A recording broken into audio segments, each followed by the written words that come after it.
മാതാവിനും തിരുക്കുമാരനും കോടാനുകോടി നന്ദി. എൻ്റെ പേര് സ്നേഹ. എൻ്റെ പേര് സ്നേഹ. ഞാൻ കാസർഗോഡ് നിന്ന് വരുന്നു. ഇതെൻ്റെ അമ്മയാണ് എൽസി. ഞാൻ കൃപാസന മാതാവിൻ്റെ അടുത്തേക്ക് എത്താനുള്ള കാരണം തന്നെ എൻ്റെ ജർമ്മൻ പഠിത്തമായിരുന്നു. അപ്പം ജർമ്മൻ ഓൺലൈനായിട്ടായിരുന്നു ഞാൻ പഠിച്ചിട്ടുണ്ടായിരുന്നത്. അപ്പോൾ എക്സാമിന് കുറേ ബുദ്ധിമുട്ടുകൾ ഞാൻ അനുഭവിച്ചിട്ടുണ്ടായിരുന്നു ഫസ്റ്റ് ഇനീഷ്യൽ സ്റ്റേജസിലൊക്കെ. അപ്പം ആദ്യമായിട്ട് ഞാനൊരു എക്സാം എഴുതാൻ പോയ സമയത്ത് എനിക്ക് കുറച്ച് ബുദ്ധിമുട്ടുകൾ അനുഭവിക്കപ്പെടുകയും അപ്പോൾ എനിക്ക് പൂർണ്ണമായിട്ട് എക്സാം എഴുതി കംപ്ലീറ്റ് ആക്കാൻ പറ്റാത്ത പോലെ തോന്നി. അങ്ങനെ ഞാൻ ഒരുപാട് വിഷമിച്ചാണ് അവിടുന്ന് എക്സാം ഹാളിൽ നിന്ന് ഇറങ്ങിയത്. അപ്പോൾ എനിക്ക് ഫുൾ പ്രതീക്ഷ തന്നെ നഷ്ടപ്പെട്ടിട്ടുണ്ടായിരുന്നു. അങ്ങനെ ആ എക്സാമിൻ്റെ റിസൾട്ട് വന്നപ്പോൾ എനിക്ക് ഒരു മൊഡ്യൂൾ മാത്രമേ ആ സമയത്ത് പാസ്സാവാൻ സാധിച്ചിട്ടുണ്ടായിരുന്നുള്ളൂ. അത് കഴിഞ്ഞ് പിന്നീട് എക്സാമിൻ്റെ ഡേറ്റിന് വേണ്ടി കുറേ അന്വേഷിച്ചപ്പോൾ പോലും എനിക്ക് ഡേറ്റ് കിട്ടാൻ ഭയങ്കര ബുദ്ധിമുട്ടായിട്ട് വന്നു. അപ്പോൾ എൻ്റെ അമ്മ എന്നോട് പറഞ്ഞു, നീ ഇങ്ങനെ ദൈവത്തിനോട് കൂടുതൽ അടുക്കാനുണ്ട്, അപ്പോൾ മാതാവിൻ്റെ അടുത്ത്, കൃപാസന മാതാവിൻ്റെ അടുത്ത് നമുക്ക് പോയി ഉടമ്പടി എടുക്കുക, അപ്പം നിൻ്റെ ജർമ്മൻ കാര്യങ്ങളെല്ലാം ശരിയായി വരുന്നു എൻ്റെ മമ്മി എന്നോട് പറയും. അങ്ങനെ ഞാൻ 2025 ജനുവരി 25 കൃപാസനത്തിൽ വന്ന് ഉടമ്പടി എടുക്കാനിടയായി. അങ്ങനെ അന്ന് 2025 ജനുവരി 25 ഞാൻ ഇവിടെ വരുന്ന അന്ന് ഞാൻ ഏറ്റവും കൂടുതൽ ആഗ്രഹിച്ചത് എനിക്ക് മാതാവിനെ എൻ്റെ കൈകളിൽ എടുക്കാൻ കിട്ടണമെന്നായിരുന്നു. അപ്പം അന്ന് ഞാൻ ഉടമ്പടി എടുത്ത അന്ന് തന്നെ ഞാൻ ഒരുപാട് കരഞ്ഞ് പ്രാർത്ഥിച്ചിട്ടുണ്ടായിരുന്നു, എനിക്ക് എങ്ങനെയെങ്കിലും ഈ ജർമ്മൻ ഒന്ന് കംപ്ലീറ്റ് ആക്കാൻ പറ്റണേന്ന് പറഞ്ഞ് മാതാവിൻ്റെ അടുത്ത്. അന്ന് ഞാൻ ആഗ്രഹിച്ച പോലെ തന്നെ ആദ്യമായിട്ട് ഞാൻ ഉടമ്പടി എടുത്ത അന്ന് മാതാവിൻ്റെ അനുഗ്രഹത്തോടെ തന്നെ എനിക്ക് അന്ന് മാതാവിനെ എൻ്റെ കൈകളിൽ എടുക്കാനുള്ള ഭാഗ്യം ലഭിച്ചു. അന്ന് എനിക്ക് ഭയങ്കര സന്തോഷമായി. കാരണം എനിക്ക് ജർമ്മൻ എന്തായാലും സക്സസ് ആവാൻ പറ്റും എന്നുള്ളൊരു മുന്നറിയിപ്പ് പോലെയായിരുന്നു മാതാവിനെ എൻ്റെ കൈകളിൽ കിട്ടിയപ്പം. അങ്ങനെ അന്ന് ഉടമ്പടി എടുത്ത് തിരിച്ചു പോയതിന് ശേഷം ഞാൻ എക്സാമിന് ഡേറ്റ് നോക്കി. എനിക്ക് പെട്ടെന്ന് തന്നെ ഡേറ്റൊക്കെ കിട്ടി. പക്ഷേ ആ ഉടമ്പടി എടുത്തതിന് ശേഷം ഞാൻ എക്സാം എഴുതിയത് ആ എക്സാം എനിക്ക് പാസ്സാവാൻ സാധിച്ചില്ല.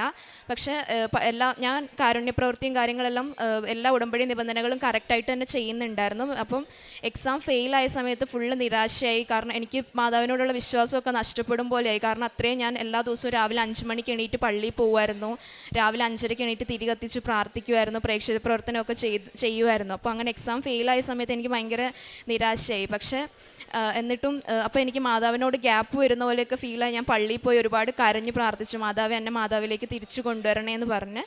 അങ്ങനെ പിന്നീട് ഞാൻ പിന്നെയും പഴയ പോലെ തന്നെ നന്നായിട്ട് മാതാവിനെ സമർപ്പിച്ച് പ്രാർത്ഥിക്കാൻ തുടങ്ങി. അങ്ങനെ എനിക്ക് ഒരു ഡേറ്റും കൂടി മാതാവ് തന്ന് അനുഗ്രഹിച്ചു. ആ എക്സാമിൽ ഞാൻ കൊച്ചിയിൽ വെച്ചായിരുന്നു എനിക്ക് എക്സാം. ഞാൻ ആ എക്സാം പോയി അറ്റൻഡ് ചെയ്തു. പക്ഷേ സത്യം പറയുകയാണെങ്കിൽ ആ എക്സാം ഭയങ്കര ടഫായിരുന്നു. എന്നുവെച്ചാൽ ഒരു പ്രതീക്ഷ എനിക്കില്ല, കിട്ടുമെന്ന് ഒരു പ്രതീക്ഷയില്ല. പക്ഷേ മാതാവിനോട് ഞാൻ ഒരേ ഒരു അപേക്ഷയെ വെച്ചുള്ളൂ, എനിക്ക് കൂടുതൽ മാർക്കൊന്നും തന്ന് മാതാവ് എന്നെ അനുഗ്രഹിക്കേണ്ട, എനിക്ക് വെറും 60 മാർക്ക് തന്ന് എന്നെ ജയിപ്പിക്കണേ മാതാവേ, ഞാൻ ഒരുപാടായില്ലേ മാതാവേ എന്ന് പറഞ്ഞ് ഞാൻ കരഞ്ഞ് അപേക്ഷിച്ചു. അതിൻ്റെ ഭാഗമായിട്ട് അതിൻ്റെ റിസൾട്ട് വന്ന അന്ന് എനിക്ക് കറക്റ്റ് 60 മാർക്കോടെ തന്നെ ഞാൻ പാസ്സായി. എനിക്ക് റിസൾട്ട് നോക്കാൻ ധൈര്യം ഉണ്ടായില്ല അന്ന്. അപ്പോൾ റിസൾട്ട് വന്നു എന്ന് അറിഞ്ഞപ്പോൾ തന്നെ ഫുൾ എനിക്ക് പാനിക്കായി. ഞാൻ കാശിരൂപവും ഉപ്പും ഒക്കെ എടുത്ത് മുറുക്കെ പിടിച്ചിട്ടാണ് ഞാൻ എൻ്റെ റിസൾട്ട് നോക്കുന്നത്. അങ്ങനെ റിസൾട്ട് നോക്കുന്ന സമയത്ത് കറക്റ്റ് 60 മാർക്കോടെ തന്നെ എൻ്റെ മാതാവ് എന്നെ ആ എക്സാം പാസ്സായി. ആ എക്സാം ഞാൻ പാസ്സായി. പിന്നീട് റിമൈനിങ് 2 എക്സാംസും കൂടി ഉണ്ടായിരുന്നു. അതിന് ഞാൻ ഡേറ്റ് നോക്കിയ സമയത്ത് തന്നെ വെരി നെക്സ്റ്റ് ഡേ തന്നെ എനിക്ക് റിമൈനിങ് 2 എക്സാമിനും ഡൽഹിയിൽ ഡേറ്റ് തന്ന് മാതാവ് അനുഗ്രഹിച്ച് അങ്ങനെ ഞാൻ ഡൽഹി പോയി ആ എക്സാംസ് എഴുതി. പക്ഷേ ഇതേപോലെ തന്നെ അതും ഭയങ്കര ടഫായിരുന്നു, എനിക്ക് ഒരു ഹോപ്പും ഉണ്ടായിരുന്നില്ല. അപ്പം ഞാൻ ആ എക്സാം എഴുതാൻ പോയ സമയത്ത് മാതാവിൻ്റെ തൈലം പൂശി, തൈലം നെറ്റിക്ക് തേച്ച്, അതുപോലെ തന്നെ ഉപ്പ് ഞാൻ എൻ്റെ ആൻസർ ഷീറ്റിൽ ഫുള്ള് വിതറി, എക്സാമിൻ ഹാളിൻ്റെ ഫ്രണ്ടിൽ ഉപ്പ് വിതറിയിട്ടായിരുന്നു ഞാൻ എക്സാം എഴുതാൻ പോയിരുന്നത്. അങ്ങനെ ഡിസംബർ 12 എൻ്റെ റിസൾട്ട് വന്നു. ഞാൻ ചോദിച്ചതിലും അധികം, ഞാൻ 60 മാർക്ക് എൻ്റെ മാതാവിൻ്റെ അടുത്ത് ചോദിച്ചിട്ടുണ്ടായിരുന്നുള്ളൂ. പക്ഷേ എനിക്ക് 80 മാർക്ക് തന്ന് എൻ്റെ മാതാവ് എന്നെ ആ എക്സാം പാസ്സാക്കി. അത് എൻ്റെ മാതാവിൻ്റെ ഒറ്റ അനുഗ്രഹം കൊണ്ട് മാത്രമാണ്. കാരണം അത് ഒരിക്കലും എൻ്റെ കഴിവുകൊണ്ടല്ലാന്ന് എനിക്ക് തീർച്ചയായിട്ടും ഉറപ്പാണ്. അതുകൊണ്ട് തന്നെ ഞാൻ ഏറ്റവും കൂടുതൽ വിശ്വസിക്കുന്ന ഒരു വേർഡാണ് not by merit but by grace എന്ന് പറയുന്നത്. അങ്ങനെ അതിന് ശേഷം ജർമ്മൻ ഇൻ്റർവ്യൂസിന് വേണ്ടിയിട്ടുള്ള ഒരുപാട് കഷ്ടപ്പെട്ടു, ജർമ്മൻ ഇൻ്റർവ്യൂസ് കിട്ടാൻ വേണ്ടിയിട്ട്. അങ്ങനെ ഒരു ദിവസം ഇൻ്റർവ്യൂ കിട്ടിയ സമയത്ത് തന്നെ എൻ്റെ ഫോണിന് കംപ്ലൈൻ്റ് ആയിട്ട് എനിക്ക് ആ ഇൻ്റർവ്യൂ കംപ്ലീറ്റ് ആക്കാൻ പറ്റിയില്ല. അപ്പം ഞാൻ പിന്നെയും കുറേ ബാക്കായി, എനിക്ക് മൈൻഡ് ഫുള്ള് ഔട്ടായി. അങ്ങനെ ഒരുപാട് ബാഡ് സിറ്റുവേഷൻസ് വന്നുപോയി. പിന്നീട് എൻ്റെ ഏജൻസിക്കാർ അങ്ങനെ ആ ഒരു സിറ്റുവേഷൻ മനസ്സിലാക്കി അവരെനിക്ക് വേറൊരു ഇൻ്റർവ്യൂ തന്നു. ആ ഇൻ്റർവ്യൂവിൽ എനിക്ക് സക്സസ് ആവാൻ പറ്റുകയും വിസ പ്രോസസ്സിങ്ങിന് വെക്കുകയും ചെയ്തു. പക്ഷേ എൻ്റെ കൂടെ വെച്ചിരുന്ന എല്ലാവർക്കും വിസ അടിച്ചു വരികയും പക്ഷേ എൻ്റെ വിസ മാത്രം വന്നിട്ടുണ്ടായിരുന്നില്ല. അപ്പോൾ 1 മാസത്തോളം ലാഗ് വന്നു എനിക്ക്. അപ്പോൾ ഞാൻ സത്യം പറഞ്ഞ ഉടമ്പടി ചെറുതായിട്ട് ഉഴപ്പുന്നുണ്ടായിരുന്നു. അപ്പോൾ എനിക്ക് തോന്നി ഞാൻ ഉടമ്പടി ഉഴപ്പുന്നതുകൊണ്ട് മാതാവ് എന്നെ പരീക്ഷിക്കുന്നതാണോ എന്ന്. അപ്പം എനിക്ക് കാലിന് ചെറുതായിട്ട് വയ്യാണ്ടായിരുന്നു. അപ്പോൾ എനിക്ക് പള്ളിയിൽ പോകുന്ന കാര്യങ്ങളിൽ ഞാൻ കുറച്ച് മടി കാണിച്ചിട്ടുണ്ടായിരുന്നു രാവിലെ എണീച്ച് പോകുന്ന കാര്യത്തിൽ. പിന്നീട് ഞാൻ ഇത് പ്രോസസ്സിങ് ലേറ്റ് ആവുന്നത് കണ്ട് ഞാൻ പിന്നെയും പള്ളിയിൽ പോകാൻ തുടങ്ങി. എല്ലാ ദിവസവും രാവിലെയും രാത്രിയിലും പള്ളിയിൽ പോയി പ്രാർത്ഥിക്കാൻ തുടങ്ങി.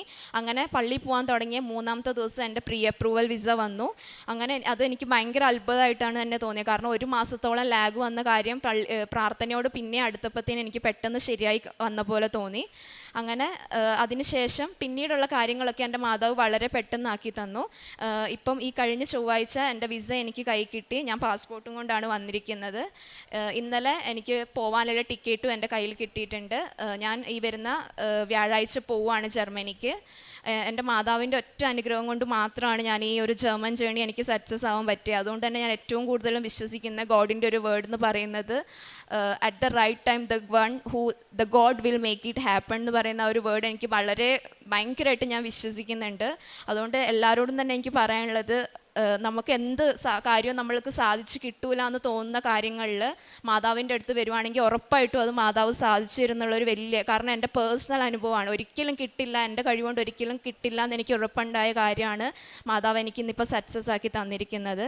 പിന്നെ പ്രേക്ഷിത പ്രവർത്തനമായിട്ട് ഞാൻ പത്രങ്ങളൊക്കെ എല്ലാവർക്കും കൊടുക്കുമായിരുന്നു, പള്ളികളിലും. പിന്നെ ഞാൻ നേഴ്സ് ആയതുകൊണ്ട് തന്നെ ഹോസ്പിറ്റലിൽ ഒരുപാട് പേഷ്യൻസിന് പത്രം കൊടുക്കുകയും അവരെ വിശ്വാസത്തിലേക്ക് കൊണ്ടുവരാനൊക്കെ എനിക്ക് സാധിച്ചിട്ടുണ്ട്. അതുപോലെ എൻ്റെ കൂട്ടുകാർ ഇവിടെ വന്ന് എൻ്റെ ഉടമ്പടി അനുഭവങ്ങൾ കണ്ട് എൻ്റെ കൂട്ടുകാർ വന്ന് ഇവിടെ ഉടമ്പടി എടുത്തിട്ടുണ്ട്. ഇന്ന് എൻ്റെ ആൻറ്റി വന്ന് ഇവിടെ ഉടമ്പടി എടുത്തിട്ടുണ്ട്.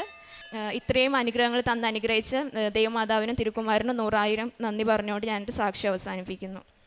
ഫിലിപ്പിയർ 4:13 എന്നെ ശക്തനാക്കുന്നവരിലൂടെ എല്ലാം ചെയ്യുവാൻ എനിക്ക് സാധിക്കും. സ്നേഹ സദാനന്ദൻ എന്ന ഈ മകൾ തൻ്റെ ഉടമ്പടി ജീവിതത്തിലൂടെ ലഭിച്ച വലിയ ദൈവാനുഗ്രഹങ്ങളെ സന്തോഷത്തോടെ അമ്മയുടെ തിരുനടയിൽ സാക്ഷ്യപ്പെടുത്തുകയാണ്. ജർമ്മൻ ഭാഷാ പഠന പരീക്ഷകൾ വിജയിക്കുന്നതിനും വിദേശത്ത് പോകുന്നതിനുള്ള വിസയും ടിക്കറ്റ് ലഭിക്കുന്നതിനും വേണ്ടിയാണ് മകൾ അമ്മയുടെ തിരുനടയിൽ വന്ന് പ്രാർത്ഥിക്കുകയും നിയോഗങ്ങൾ സമർപ്പിക്കുകയും ചെയ്തത്. ഉടമ്പടിയിൽ നമുക്കുണ്ടാവുന്ന ഫ്ലക്ച്വേഷൻസ് ദൈവാനുഗ്രഹം പ്രാപിക്കുന്നതിന് നമുക്ക് കാലദൈർഘ്യം കൊണ്ടുവരുമെന്ന് മകൾ തൻ്റെ വാക്കുകളിലൂടെ സൂചിപ്പിക്കുന്നുണ്ട്. അത് അമ്മ മാതാവ് നമ്മളെ പരീക്ഷിക്കുകയോ നമുക്കത് നിരസിക്കുകയോ ചെയ്യുന്നതല്ല. നമ്മൾ അമ്മ മാതാവിൽ നിന്ന് അകന്നു പോകുമ്പോൾ നമുക്ക് ആ കൃപയാൽ ലഭിക്കേണ്ടത് അത് നഷ്ടമായോ അകന്നു പോവുകയോ ചെയ്യുന്നതാണ് നാം കാണുന്നത്. നമുക്കറിയാമല്ലോ, തീയോട് ചേർന്ന് കരം ചേർത്ത് പിടിക്കുമ്പോൾ ചൂട് അനുഭവിക്കുവാനാവും. തീയിൽ നിന്ന് കൈ അകലും തോറും ആ ചൂടിൻ്റെ സ്വഭാവം, അതിൻ്റെ ആ കുറവ് നമുക്ക് അനുഭവപ്പെടും. നമ്മൾ ദൈവാത്മാവിൻ്റെ പ്രവർത്തനങ്ങളോട് ജീവിതത്തെ ചേർത്ത് വെച്ചാണ് നടക്കുന്നതെങ്കിൽ ദൈവം ആഗ്രഹിക്കുന്ന പ്രവൃത്തികൾ നമ്മുടെ ജീവിതത്തിൽ നമുക്ക് അനുഭവിക്കുവാനാവും. നമ്മൾ ആ ആത്മീയ വിശുദ്ധിയിൽ നിന്നും ചിട്ടയായ ഉടമ്പടി ജീവിതത്തിൽ നിന്നും അകന്നും പിന്മാറിയും നാം ഇങ്ങനെ അകലും തോറും പുറകോട്ട് മാറും തോറും നമുക്ക് ആ ഉടമ്പടി പ്രകാരമുള്ള കൃപകൾ സ്വീകരിക്കുവാൻ നമുക്കത് തടസ്സമാവുകയും ചെയ്യും. മകൾ അതിൻ്റെ ആ കയറ്റിറക്കങ്ങളെയാണ് ശരിക്കും തന്നെ വാക്കുകളിലൂടെ നമ്മുടെ മുമ്പിൽ സാക്ഷ്യപ്പെടുത്തിയതും. ഇനി മകളുടെ പ്രത്യേകത, എപ്പോഴൊക്കെ മകൾക്ക് തന്നെ സ്വയം മനസ്സിലാകുന്നു താൻ പുറകോട്ട് പോയി, ഉടമ്പടിയിൽ ഉഴപ്പുണ്ടായി, അതുകൊണ്ട് കൂടുതൽ തിഷ്ഠതയോടുകൂടി അമ്മയെ സ്നേഹിച്ചും അമ്മയുടെ സംരക്ഷണം തേടിയും ജീവിക്കണമെന്ന് മകൾ നിശ്ചയിച്ച അവസരങ്ങളിലൊക്കെയും അധിക സ്നേഹത്തോടെ അധിക തിഷ്ഠതയോടെ ഉടമ്പടിയിലേക്ക് മകൾ മടങ്ങി വന്നപ്പോഴൊക്കെയും മകളെ വീണ്ടും ദൈവികമായ സംരക്ഷണം അനുഗ്രഹിക്കുന്നത്, അമ്മ മാതാവ് ചേർത്ത് പിടിച്ച് പ്രതിസന്ധികൾ മാറ്റിക്കൊടുക്കുന്നത്, വിജയം നൽകുന്നത് മകൾ ഈ അൾത്താരയിൽ സാക്ഷ്യപ്പെടുത്തുന്നുണ്ട്.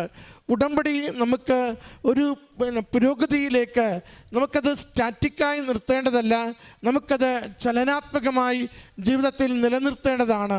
ഉടമ്പടിയിൽ ഓരോ ദിവസവും നമ്മുടെ ആത്മശരീരങ്ങളെ കൂടുതൽ വിശുദ്ധീകരിക്കുവാൻ, കൂടുതൽ ദൈവത്തിൽ ശരണപ്പെടുവാൻ, ദൈവികമായ സന്തോഷം അനുഭവിക്കുവാൻ, അമ്മ മാതാവിനോടും ഈശോയോടും സംസാരിക്കുവാൻ, കമ്മ്യൂണിക്കേഷൻ ചെയ്യുവാൻ നമുക്ക് ഭയം കൊണ്ടല്ല ദൈവസന്നിധിയിൽ നിൽക്കേണ്ടത്, സ്നേഹം കൊണ്ട് ദൈവസന്നിധിയിൽ വ്യാപരിക്കുവാനുള്ള ശക്തി ഉടമ്പടിയിലൂടെ നമുക്ക് കൈമാറുന്നുണ്ട്. അതുകൊണ്ട് മക്കൾക്കെടുത്ത സ്വാതന്ത്ര്യത്തോടും അവകാശത്തോടും കൂടിയാണ് ഉടമ്പടിയുടെ മക്കൾ എപ്പോഴും ദൈവത്തോട് ഇടപഴകുകയും സംസാരിക്കുകയും നിയോഗങ്ങൾ നേടുന്നതിന് വേണ്ടി പ്രാർത്ഥിക്കുകയും ചെയ്യുന്നത്. അതുകൊണ്ട് ഉടമ്പടി എപ്പോഴും ഒരു ഭയപ്പെട്ട മനസ്സോടെ ജീവിക്കരുത്. ഉടമ്പടി എപ്പോഴും സന്തോഷവും സ്വതന്ത്രവും ദൈവസ്നേഹത്തിൻ്റെയും മനസ്സോടുകൂടി ജീവിക്കുവാനായിട്ട് നമ്മൾ ശ്രദ്ധിക്കണം. അത് നമ്മുടെ നിയോഗങ്ങൾ വേഗം അനുഗ്രഹമാക്കി തരുന്നതിന് കാരണമാവുകയും ചെയ്യും. ഈ മകൾക്ക് ലഭിച്ച ഒരു അനുഗ്രഹത്തിനും ദൈവിക സംരക്ഷണത്തിനും അമ്മ മാതാവിനും തിരുക്കുമാരനും നന്ദി പറഞ്ഞുകൊണ്ട് കരങ്ങളടിച്ച് ഈ സാക്ഷ്യം നമുക്ക്